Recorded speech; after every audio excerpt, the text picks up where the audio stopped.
Joined now by Dan Levy. And Dan, you went to that school, so this story is a little personal for you. Very bittersweet weekend. It was a wonderful weekend, Rachel. Got to see so many old friends, dear friends, people that, I knew at the beginning of my life, really.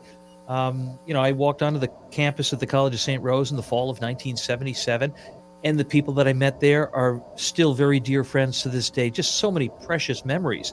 And, while we're picking up conversations that were interrupted years ago easily, we're also talking about how sad and how bittersweet it is that everything there on that campus is coming to an end. It's just difficult to wrap your arms around what's happening there. It's so sad. Absolutely. And have people, you've been covering this story now since it was announced. Have people come up to you and said, I know that, what we're going through as we watch this close?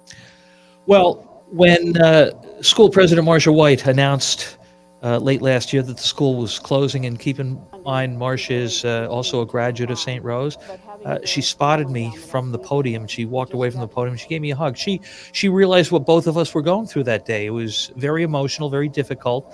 And there's so many other people throughout this community and across the country and around the world now who are St. Rose graduates who have now heard the news. And it's very difficult to see something like that happen. Right. You sent us some photos to use. Talk about some of your experiences at St. Rose. You mean when I had no gray hairs? You mean when I had a 32-inch waist? I was a student athlete there. Played many sports. I did play basketball for 4 years there. And the head coach now, Brian Bury, he and I were teammates for 4 years. Had wonderful memories with him. Mike Long, who was the first coach at the school, was there. They named the court after him.